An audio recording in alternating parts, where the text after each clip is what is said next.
Prosseguindo o nosso vídeo Customização de varas de fly fishing, parte 5, nesta parte do vídeo, já devidamente esclarecido como é feito então o processo que gera a espinha dorsal de uma vara, entre aspas, através desse esquema gráfico que eu assim defini para facilitar a vida de quem me assiste, temos então a união do pré-peg alinhada de forma o mais reta possível sobre o mandril, gerando com isso, através do processo de enrolar, uma sobreposição de material.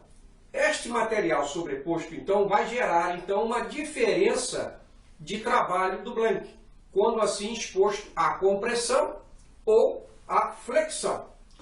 Desta forma, a espinha da vara é a única parte aonde temos uma diferença de ação, ou seja, é importante localizar a mesma para se posicionar o assento de carretilha ou wheel seat, como também as guias ou passadores, tá?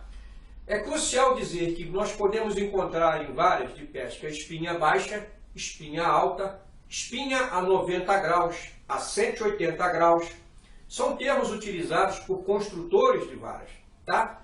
Uma pessoa que defende muito, e é controverso esse assunto, de colocar ou não, identificar ou não a espinha em uma vara, vocês vão ler aí que alguns construtores preferem colocar para varas de fly a espinha a 90 graus, tá? Depois a gente vai entrar no assunto com relação ao porquê da espinha para vara de fly trabalhar a 90 graus ou a 180 graus. É certo eu poder afirmar que aqueles que estão me assistindo neste momento, se tiverem curiosidade de fazer uma busca na internet, pesquisando o tópico espinha de vara de pesca, vai encontrar aí uma lacuna, ou seja, pessoas que vão defender o uso e a localização da espinha de vara de pesca, como também aqueles que não assim acham precedentes ou importante esta localização para iniciar então a montagem do equipamento.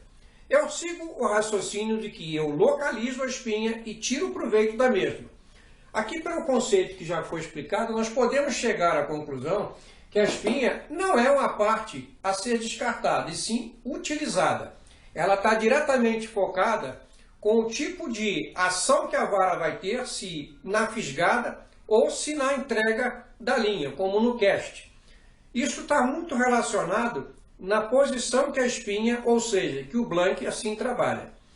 Com relação às pessoas que montam sem essa preocupação ou desconhecendo este fato, não é? Elas correm o risco de acontecer uma sobrecarga no equipamento ou uma média carga e a vara de pesca torcer-se até quebrar ou até cair fora da mão do pescador quando assim pegar um peixe ou um arremesso.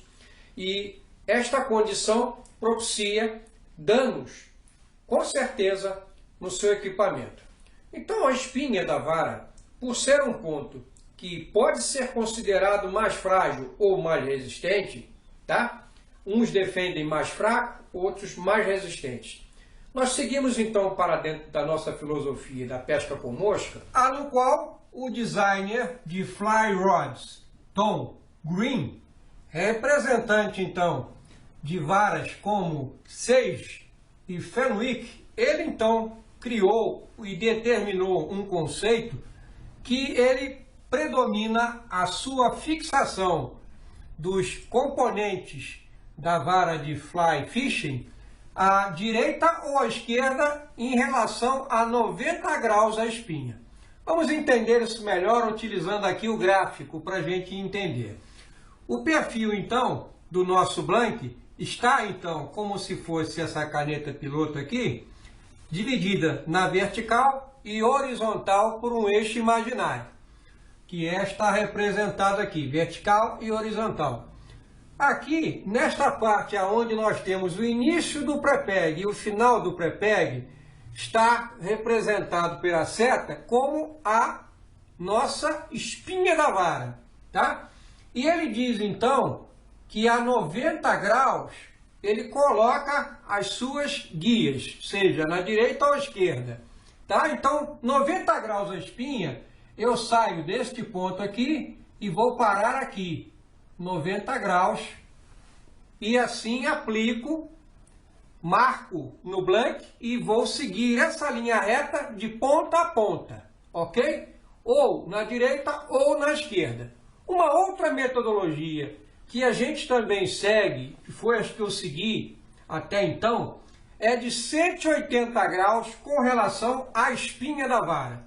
Então 180 graus, eu saindo daqui, eu posso vir pela direita ou pela esquerda, eu vou cair aqui, ó, neste ponto aqui, ó. Aqui embaixo seria então a minha espinha, a 180 graus, tá? Do ponto que tem a emenda, tá? O início da solda ali do material, tá? Então 180 graus, nós podemos dizer que este ponto em relação à espinha é uma espinha alta. Ou seja, quando eu falo alto, é sentido de que a espinha vai sempre flexionar para dentro. A parte mais rígida, então, ou mais difícil de curvar, seria na parte oposta à espinha. O que traz, então, a lógica de se entender que uma vara para molinete, nós colocamos a guia ou passador em cima da espinha. Já para uma vara de carretilha e de fly, nós colocamos a guia oposto à espinha, ou seja, 180 graus. Salvo a exceção do Don Green, que coloca a 90 graus de um lado ou do outro do blank. Desta forma, então, nós temos toda a teoria discriminada referente à construção e localização como função da espinha de uma vara de pesca. Desta forma, com isso, nós podemos, então, assim melhor condicionar o nosso blank para melhor condição de pesca na modalidade que assim desejamos construir o nosso equipamento. Aqui sobre a mesa nós temos então um equipamento destinado a molinete e este condiz então com a espinha baixa. Ou seja, eu posso dizer que a ação desta vara aqui possui a espinha voltada para a água, por sua vez as guias estão alinhadas, ou seja, posicionadas sobre a espinha. Sendo assim uma espinha baixa, ela tem uma tendência de trabalhar melhor a potência, ou seja, a carga que assim se destina a fisgar, não é? Ou seja, a fisgada. Já nesse caso aqui de uma vara de carretilha, nós temos o oposto. A espinha se encontra na parte de cima da vara e a linha de passadores aqui embaixo, ou seja, 180 graus a espinha que a vara possui. Já a ação desta vara condiz trabalhar nesse sentido, a espinha voltada para a água e as guias voltadas para cima. Espinha alta me diz que a condição da vara é para melhor arremesso e não tão bom na condição de fisgar, tá? Não quer dizer que ela não vai fazer essa função, mas ela faria melhor se fosse com a espinha para baixo.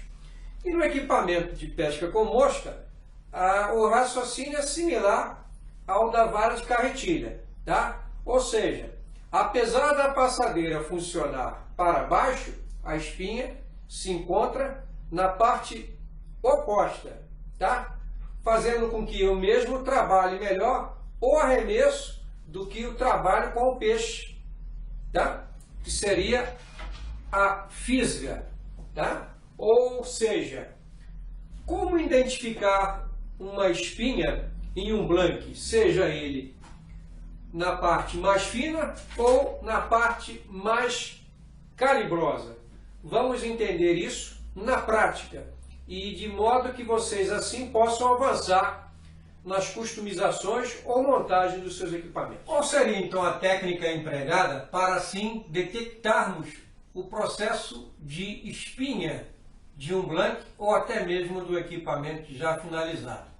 De certo que esta técnica requer de um pouco de treino e fazer com calma. Com isso, você vai chegar ao processo e identificar facilmente a espinha.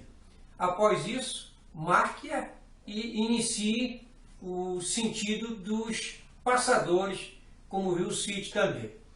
A técnica consiste da seguinte forma. Eu vou usar o exemplo desse equipamento já montado, um equipamento para finalidade de molinete, tá? Então, nós vamos aqui. Se este equipamento fosse uma vara inteiriça, nós simplesmente, com ele montado, nós teríamos que fazer com a mão direita, quem é destro, pressão suave aqui e um pequeno giro. Ao mesmo tempo que você faz a pressão, você gira, tá? Essa mão esquerda, ela vai se posicionar, já como a vara está montada, entre as passadeiras de forma que não atrapalhe o giro. Esse giro é importante porque ele vai detectar, então, o ponto mais flexível da vara. Ou seja, apesar desse equipamento ser uma vara de fibra maciça, ele possui uma espinha. Ele tem um ponto aqui que é mais flexível e é onde eu detecto a espinha. Então eu vou fazer uma leve pressão, ou mais para cá, e girar. Logicamente que esse equipamento aqui, com essa sapata aqui embaixo, com essa base de EVA, ele vai tender a não girar. Mas eu vou fazer de forma lenta, como se fosse realmente uma detecção, tá, de uma espinha. Seria nesse ponto, então, o ponto da espinha. Esse ponto aqui seria o ideal para que eu, então, marcasse ou verificasse se a mesma condiz. No equipamento de duas partes, então, você vai ter que fazer a espinha nesta parte e nesta parte. O processo é o mesmo. Você vai posicionar a mão de uma forma que ela vai girar. É muito mais difícil quando a vara é uma secção pequena, porque assim torna-se mais difícil você fazer a pressão e girar. Mas com um pouquinho de prática você vai conseguir. Girou, chegou na espinha, você vai marcar. Da mesma forma, o lado de cima do equipamento se faz o mesmo processo. Chegou na espinha, nós vamos marcar. Se a vara montada deu o padrão correto, ok. Este seguinte aqui, nós temos então uma vara montada para carretilha e o processo de uma vara, no caso essa aqui inteiriça, eu vou fazer o mesmo processo. Girar. Quando eu girar aqui, fazendo essa leve pressão, a tendência dela é me entregar a espinha. Aqui é a espinha da vara. É nesta parte aqui. Esta parte, então, vai ter o processo de identificação e a verificação do alinhamento das guias para, assim, uso em carretilha. Maravilha! E quando o blank está assim, sem nenhuma indicação de uma possível espinha, nós vamos então utilizar uma fita crepe, um pedacinho de fita crepe. Vamos posicionar na parte mais em cima aqui, esse pedacinho de fita crepe. Vamos enrolar aqui, gerando aqui um ponto para nos facilitar depois marcarmos. E aqui mais abaixo. Eu gosto de marcar em 2 pontos, porque fica uma referência de alinhamento melhor. Eu posso verificar e até alterar se eu achar que ela não está bem alinhada, a parte de baixo com a parte de cima. Tá? Feito isso, eu posso utilizar uma caneta à prova d'água ou até uma caneta esferográfica. Desta forma, então, eu posiciono a minha mão da mesma forma que fiz as outras, calçando aqui e rolando. Quando ela parar de rolar, eu já sei que é esta posição aqui. Eu mantenho tensionado e vou marcar o mais centrado possível aqui e aqui embaixo.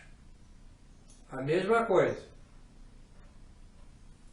Desta forma, então, eu tenho a espinha detectada. Observando, então, aqui o detalhe, nós temos aqui as laterais e a marcação o mais centrado possível na largura do blank. Da mesma forma, nessa parte aqui mais fina também. É certo que eu faço essa marcação ou verificação 2 a 3 vezes em cada sessão, para assim eu me certificar que o eixo está correto, tanto em cima quanto embaixo. Existem pessoas que só marcam aqui, ó, numa parte só. Eu costumo marcar em cima e embaixo. O movimento, então, vai me garantir, ó, que quando ela para e dá esse pequeno tranco, ela não se movimenta mais. Eu vou fazer de novo o movimento e ela para. Ó. Desta forma ela parou exatamente onde eu marquei, em cima e embaixo. Perceberam? Desta forma eu tenho certeza que a espinha da vara está definida corretamente. Eu fiz esse teste 2 a 3 vezes. Com isso eu me certifico que a mesma ficou posicionada. Em partes mais finas ou intermediárias, não é muito complexo de identificar a espinha da vara. Porém, quando assim se trata de uma área tubular como esta aqui, de uma vara de surfcast, já assim previamente comprada, tá? Que sofreu um dano na parte superior, esta base aqui, então, pode me servir para uma outra vara ou uma customização, tá certo? E assim foi guardada. Vamos fazer, então, a detecção de como, assim, identificar de forma mais simples, sem utilizar, então, o processo de empena, até porque este blank é praticamente impossível de eu conseguir fazer ele girar desta forma. Então, estou impossibilitado de utilizar esta técnica para detectar, então, facilmente a espinha neste setor aqui da base de um blank calibroso. Eu vou, então, usar de uma expertise que alguns montadores de varas conhecem.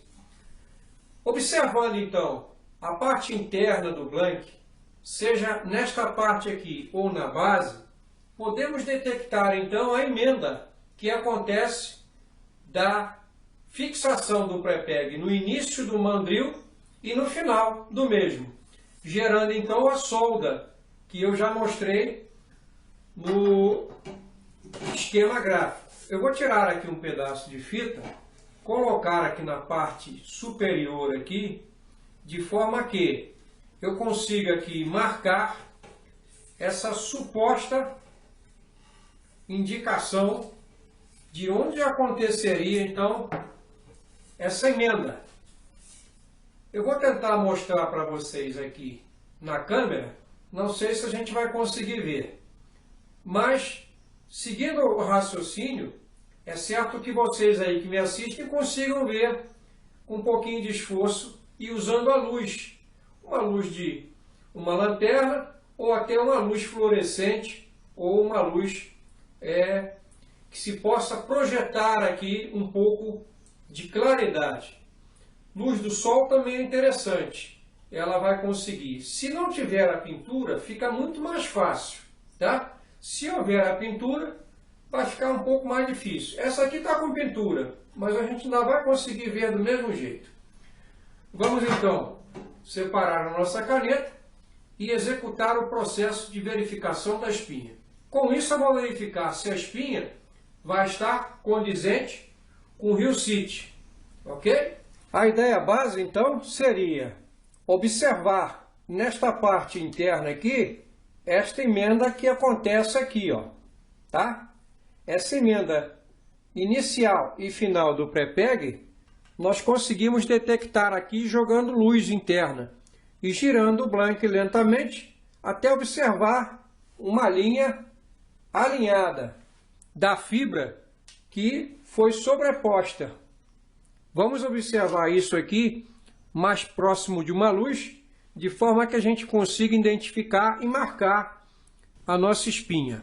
Posicionando então aqui o blank e jogando um pouco de luz nessa área interna, nós vamos girando de forma a procurar aqui alguma parte mais lisa e reta. Aqui, ó, neste ponto exato aqui, ó, nós temos a emenda. Conseguem ver a diferença? E uma linha reta aqui, ó. Esta linha reta aqui, então, é a minha espinha, que eu vou marcar aqui embaixo.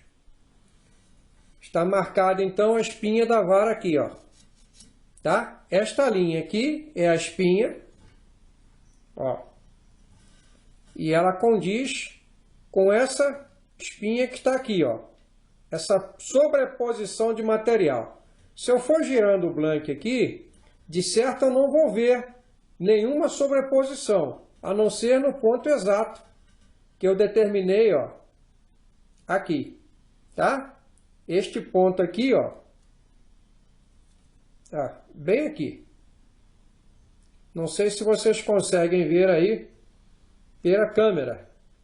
Ao vivo aqui é certo que vocês conseguiriam detectar.